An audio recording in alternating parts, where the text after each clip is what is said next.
무비스님 천수경 이야기 제4장 지혜의 배를 타고 행복의 나라로. 그럼 지금부터 대자대비한 관세음보살께 귀의하면서 10가지 서원을 말하는 내용을 자세하게 살펴보기로 하겠습니다. 나무대비관세음 원하속지일체법. 나무대비관세음 원하조득지해안. 나무대비관세음 원하속도일체중. 나무대비관세음 원하조득선방편. 나무대비관세음 원하속승반야선. 나무대비관세음 원하조득월고해. 나무대비관세음 원하속득계정도. 나무대비관세음 원하조등원적산. 나무대비관세음 원하속회무이사. 나무대비관세음 원하조동법성신. 이상은 불교인이라면 누구나 소망하는 기본적인 마음가짐을 표현한 10가지 큰 원으로서 그 하나하나가 독립된 뜻을 갖고 있으면서 자세히 관찰해 보면 그것이 서로로 연결되어 있음을 알 수 있습니다. 또 한 가지 구성상으로 보면 먼저 속자가 나오고 다음으로 조자가 연결되어 계속 반복되어 있는데 그 뜻은 같습니다. 그럼 먼저 거듭 반복해서 나오는 나무대비관세음이란 뜻을 새겨보면 대자대비하신 관세음보살께 귀의하여 받든다는 의미를 담고 있습니다. 여기서 나무라는 것은 단순히 귀의하는 것이 아니라 귀의하여 받든다는 뜻이 담겨 있습니다. 귀의하여 받는다는 데는 그만한 이유가 있기 때문입니다. 맨 처음에 나오는 첫 번째 원은 원하속지일체법인데 그 뜻은 원컨대 내가 일체의 모든 법을 빨리 알도록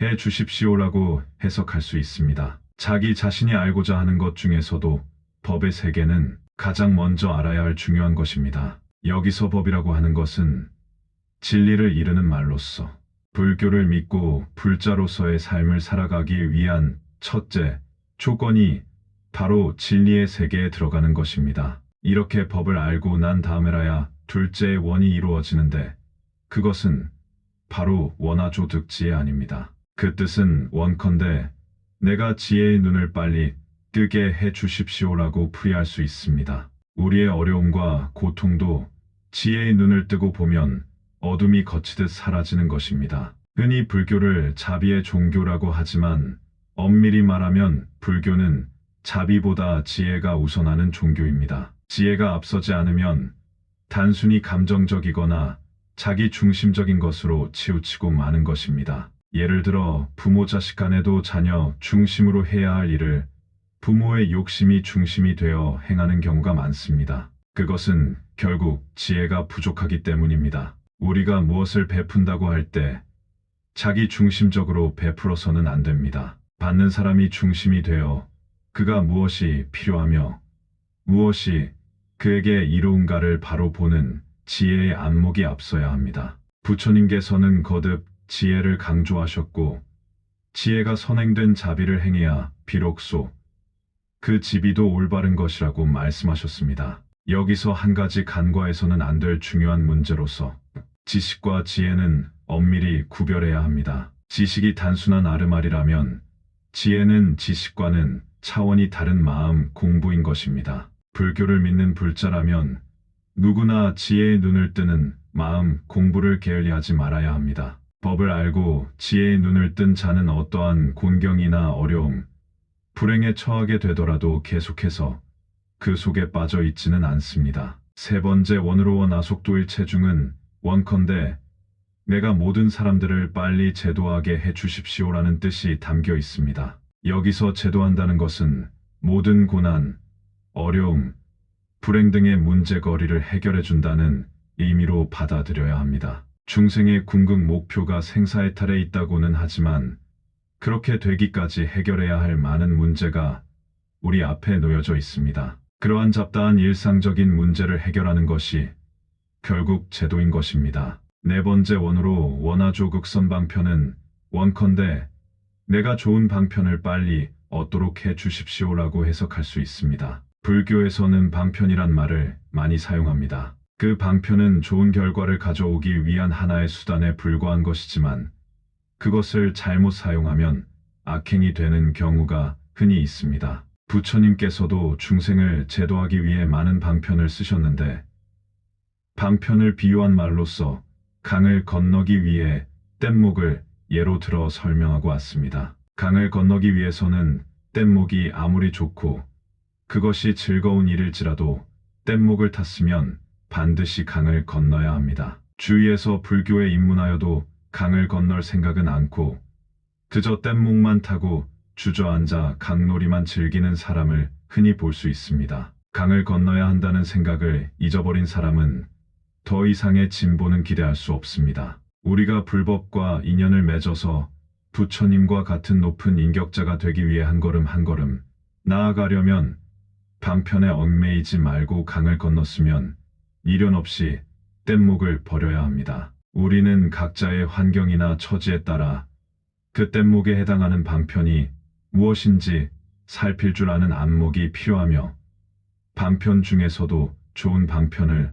얻도록 노력해야 합니다. 배를 탄 목적은 건너편 언덕에 다다르는 것인데 해가 저물었다고 해서 다시 돌아와서는 안 되는 것입니다. 다음으로 5번째 원에 해당하는 원하속 승반야서는 원컨대 내가 반야의 배를 빨리 타게 해 주십시오라는 의미가 담겨 있습니다. 여기서 반야는 지혜는 말로 바꿀 수 있는데 단순한 지혜가 아니라 투철한 안목이 담겨 있는 지혜를 말합니다. 우리가 49제를 반야용선이라고 해서 조그맣게 종이로 배를 만들어 달아놓는 경우가 있습니다. 그런 미신적인 것을 왜 하느냐고 말하는데 거기에는 어떤 상징적인 의미가 담겨 있습니다. 그런 의식을 통해 업장이 소멸되고 참으로 지혜의 배를 타고 저 언덕을 건너가는 눈을 떠는 계기가 되고자 함에 있습니다. 우리가 그런 행사에 참여할 때 의식 속에 담겨진 의미를 바로 깨달을 줄 알아야 합니다.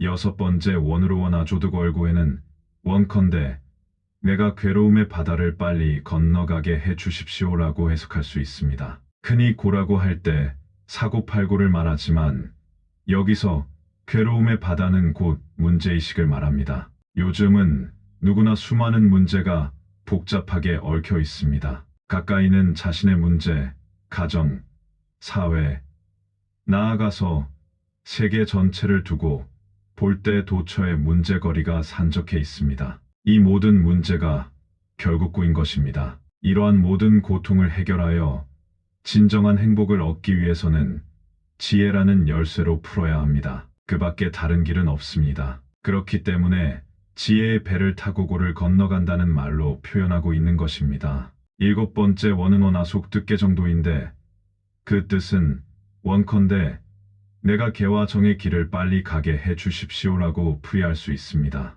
개라고 하면 오개, 십계 등 하지 말라는 것으로 일관되어 있습니다. 그러나 현대적 의미로 해석한다면 자신이 현재 처해 있는 상황에서 필요로 하는 윤리와 도덕과 질서를 지키는 것이 개의 진정한 뜻입니다. 흔히 개의 뜻을 잘못 받아들여 경전에 적힌 제목에 너무 얽매이는 경우가 있습니다. 문제될 것을 문제 삼아서 융통성 있게 해석하는 지혜가 필요하리라 생각합니다. 개를 잘 지키는 사람은 결국 마음의 안정인정의 세계에 들 수 있습니다. 여기에는 생략되었지만 정이 이루어지면 그 다음 단계로 가장 높은 경지인 해, 즉 지혜가 열리는 것입니다.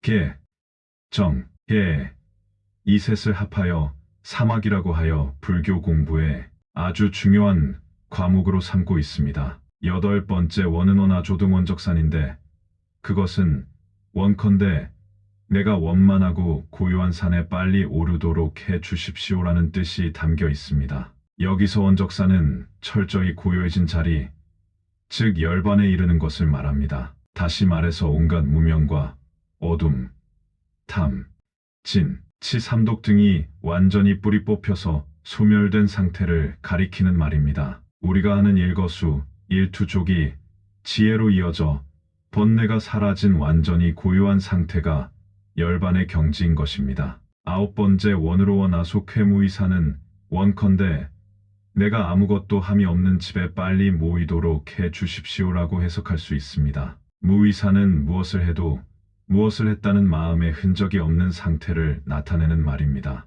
결국 마음이 철저히 고요해지면 행함이 있어도 무의의 경지에 도달하는 것입니다. 끝으로 10번째 원은 원하 조동법성신인데 그 뜻은 원컨대 내가 법성의 몸과 같게 해 주십시오라고 해석할 수 있습니다. 여기서 법성은 진리를 가리키는 말입니다. 원하조동법성신은 앞에 9가지 단계의 원을 모두 성취하게 되면 끝에 가서는 자기 자신이 진리화되어 버린다는 뜻입니다. 진리화가 된다고 해서 몸을 바꾸어 이상한 몸을 받게 되는 것이 아니라 자신의 몸 그 자체가 진리 덩어리이므로 그 자체로서 진리의 몸이 되는 것입니다. 다시 말해서 오운이란 거짓 껍데기로 얼룩져 있는 것을 말끔히 벗어버리고 본래의 진리 모습으로 돌아오는 것입니다. 불교의 핵심은 바로 자기 자신이 부처인 것임을 깨닫는 일이며 그걸 믿는 것입니다.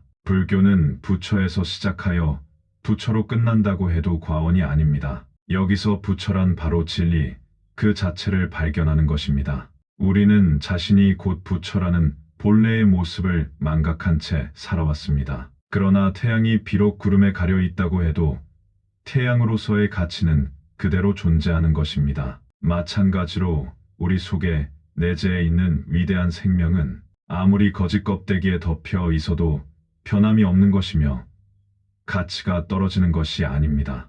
자신이 곧 부처라는 가르침보다 더 존귀한 가르침은 없습니다. 우리 자신이 진리의 몸이라는 사실은 부처님이나 관세음보살과 조금도 다르지 않습니다. 마치 컵에 물을 부으면 컵의 모양대로 형성되는 것과 같습니다. 원래의 물 그 자체는 변함이 없는 것입니다. 물을 담는 그릇 모양은 우리가 지은 업대로 형성되는 것입니다. 현재 진행 중인 업의 모습대로 우리의 법성신을 담고 있을 뿐입니다. 그러한 모양이나 형상에 우리는 속아서 거기에 매달려 발버둥치고 있습니다. 우리의 진짜 불성은 한정되고 고정된 실체가 아니라 아무 걸림이 없는 영원한 것입니다. 그러므로 생사해탈이 가능하고 불생불멸도 가능한 것입니다. 우리들 자성은 태어남도 없고 없어지지도 않는 것입니다. 불교를 공부하는 사람은 이러한 근본 정신이 철저히 바탕에 갈려 있어야 합니다. 그 정신이 깊이 뿌리내리지 않으면 다른 문제들을 해결할 수 없습니다. 진리에 대한 확신, 그것은 곧 자성자리를 찾는 열쇠입니다. 이 열쇠로 모든 문제를 다 열 수 있고 다 풀 수 있습니다. 우리는 그동안 자신의 몸이 흙덩어리인 줄 알았는데 관세음보살의 10가지 서원 중에서 맨 마지막인 원하조동법성신의 의미를 통해 금덩어리라는 사실을 깨달았습니다. 그러나 너무나 오랫동안 자신의 몸이 흙덩어리인 줄 알고 살아왔기 때문에 쉽게 금덩어리라는 사실을 믿으려고 하지 않는 것입니다. 중생이 중생 노릇만 거듭 되풀이하는 까닭이 바로 이런 점에 있다고 할 수 있습니다. 앞에서 말한 10가지 서원에 이어 다음에 나오는 것은 서원의 극치를 이루는 대목입니다. 아약향도산, 도산자최절, 아약향화탕, 화탕자소멸,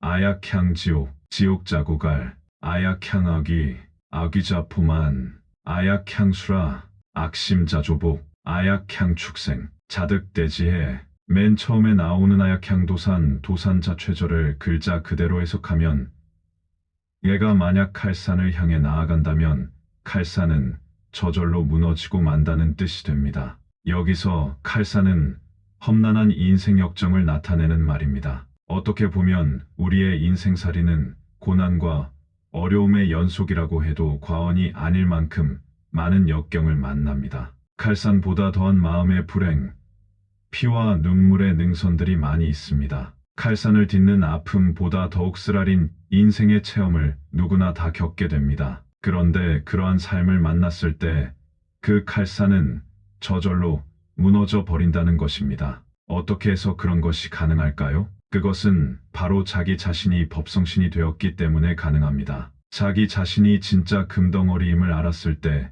우리의 본성은 허망한 육신이 아니라 참다운 생명이 육신 속에 존재함을 자각하게 되는 것입니다. 우리의 육신이 그대로 불성임을 이해한다면 그 어떤 삶의 고난도 어려움도 그 앞에서는 다 소멸되어 버리고 마는 것입니다. 자기 자신은 참으로 귀중한 존재입니다. 자기 자신의 생명은 부처님의 생명과 조금도 다를 바가 없습니다. 자기 자신의 공덕은 부처님의 한량없는 공덕과 조금도 다를 바가 없습니다. 자기 자신의 지혜와 자비는 부처님의 대자대비함과 조금도 차이가 있을 수 없는 것입니다. 부처님의 실상이 곧 자신의 참모습입니다. 그러한 사실을 확실하게 믿고 그대로 실천한다면 그 사람에게는 어떤 불행도 존재할 수 없습니다. 설사 칼산과 같은 불행을 만나다 할지라도 그 사람에게는 이미 칼산이 아닌 것입니다. 다시 말해서 자신의 귀중함과 보배로움이 부처님과 다를 바가 없다는 사실에 대해 확신을 갖는다면 불행은 이미 고통이 아닙니다. 그것은 하늘의 태양에 비유될 수 있습니다. 우리의 본성을 태양이라고 한다면 태양을 가리는 구름이 몇 조각 있다고 해도 태양에게는 그것이 아무런 방해의 존재가 되지 않습니다. 태양은 여전히 빛나고 있을 뿐입니다. 마찬가지로 우리의 본래 면목은 태양처럼 밝고 한량없는 존재이기 때문에 조그마한 어려움은 문제가 되지 않는 것입니다. 자신이 고통스러운 존재라고 인정하려는 데서 문제가 생기는 것입니다. 우리의 본성이 저 태양처럼 빛나고 있다는 사실을 인정하여 확신에 찬 믿음을 갖고 살아간다면 다른 어떤 것은 문제거리가 되지 않습니다. 이러한 사실에 대한 발견과 믿음이 불교의 생명이며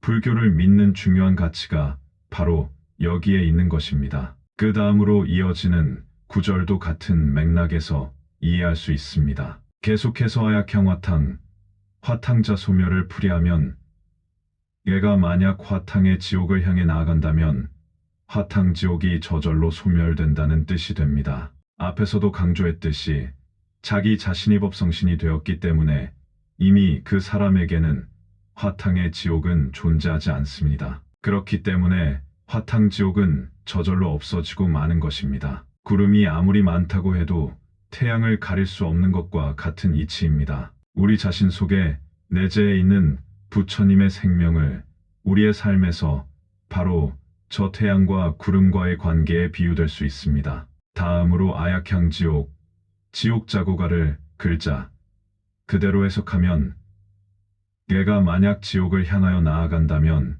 지옥이 저절로 말라서 없어진다는 뜻이 됩니다. 계속 이어지는 아약향 아귀자 포마는 얘가 만약 아기가 있는 곳을 향하여 나아간다면 굶주린 아기가 저절로 배가 불러진다로 해석할 수 있습니다. 또 아약향 수라 악심자조복은 내가 만약 아수라와 같은 세계를 향해 나아간다면 악한 마음은 저절로 항복받게 된다는 뜻으로 풀이할 수 있습니다. 끝으로 아약향 축생 자득대지혜를 풀이하면 얘가 만약 축생의 세계를 향해 나아간다면 축생이 스스로 큰 지혜를 얻게 된다가 됩니다. 여기서 축생이라고 하는 것은 축생보다도 못한 짓을 하는 것을 가리킵니다. 축생이라고 해서 개나 돼지를 뜻하는 것이 아닙니다. 어리석은 인간은 축생보다 못한 경우도 많습니다. 우리의 인간 생활과 관련지어 생각해 보아야 합니다. 그래야 현실성 있는 불교를 믿을 수 있습니다.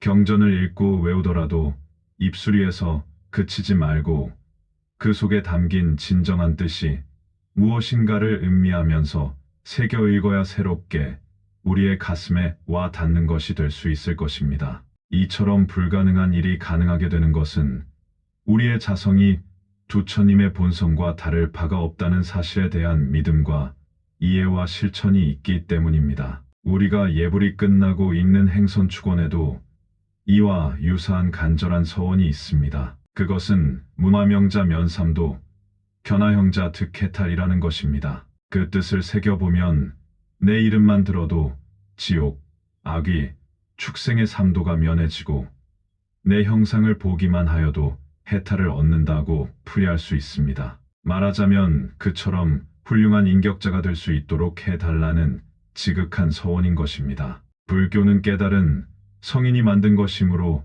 서원도 보통 사람의 상식을 초월하는 표현을 씁니다. 그런 표현들은 그것이 깨달은 분들의 가르침이고 부처님의 가르침이기 때문에 가능합니다. 우리는 이러한 사실을 아는 것만으로 끝나서는 안 됩니다. 아는 것에만 치중하다 보면 믿음이 소홀해지기 쉽고 너무 맹목적으로 믿기만 하고 아는 것을 소홀히 해도 좋은 믿음을 가질 수 없습니다. 믿음과 지식을 조심스럽게 보강하면서 서로 조화롭게 해야만 올바른 신행이 될 수 있습니다. 결국 올바른 신행이라고 하는 것은 맹목적으로 부처님만 믿는 것이 아니라 지혜로서 진정한 문제 해결의 열쇠를 쥐는 것입니다. 그러면 계속해서 관세음보살의 10가지 다른 이름에 대해 살펴보기로 하겠습니다. 나무관세음보살마살, 나무대세지보살마살, 나무천수보살마살, 나무여의륜보살마살, 나무관자재보살마살, 나무정취보살마살, 나무만월보살마살, 나무수월보살마살, 나무군다리보살마살, 나무십일면보살마살, 나무제대보살마살, 나무본사아미타불, 나무본사아미타불, 나무본사아미타불. 경전에서는 관세음보살의 이름을 42가지로 표현하고 있습니다. 누구에게나 경우와 역할에 따라 여러 가지 이름이 가능한 것처럼 관세음보살도 능력과 자비와 복력에 따라 여러 가지 이름이 있는 것입니다. 맨 앞에 나오는 관세음보살과 두 번째의 대세지보살은 아미타불의 좌우보처의 관계가 있습니다. 마지막에 가서 앞에 나온 모든 이름을 몽뚱그려서 제대보살마살에게 귀의하고 맨 끝으로 근본되는 스승이신 아미타불에게 귀의하는 것입니다. 그것은 관세음보살의 뿌리는 아미타불에게서 나왔기 때문입니다. 우리는 여기서 보살이란 용어의 의미를 잠깐 되새겨 볼 필요가 있습니다. 보살의 원래 이름은 보리살타인데 줄여서 그냥 보살이라고 부릅니다. 보살은 가규정이라고 해서 때다른 분으로서 한편으로는 깨달음을 향하지만 다른 한편으로는 중생의 고통을 함께 나누려는 마음을 갖고 있는 사람입니다. 말하자면 상구보리 하화중생을 지향하는 대승불교의 대표되는 이름입니다. 위로는 부처님처럼 되고자 하지만 아래로는 힘을 필요로 하는 모든 이웃을 돌보아야 한다는 두 가지 마음을 갖고 그 일을 하는 사람이 바로 보살입니다. 우리나라에서는 관습상 흔히 여자 신도를 보살이라고 부르는데 대승의 입장에서 볼 때 승속을 막론하고 불자 전체를 이르는 말이므로 결코 잘못된 것은 아닙니다. 보살은 한편으로는 자신의 마음을 밝히고 수양하지만 다른 한편으로는 남을 도와주는 입장이 되어야 하는 것입니다. 불자라면 누구나 이런 보살의 의미에 충실해야 합니다. 눈을 잘 뜨고 보면 도처에 보살이 행해야 할 일들이 널려 있습니다. 우리는 심음으로써 거둬들이고 베품으로써 받는다는 사실을 인식하여 공덕을 닦고 실천하는 보살행을 게을리하지 말아야 하겠습니다. 여기서 또마살이란 대보살이란 뜻입니다. 우리는 누구나 공덕과 지혜를 쌓아 대보살의 경지에 도달해야 할 것입니다. 무비스님 천수경 이야기 다음 시간 제5장 위신 나투시는 성스러운 분이시여 편에서 다시 뵙겠습니다. 나무 아미타불 관세음보살, 나무 아미타불 관세음보살, 나무 아미타불 관세음보살.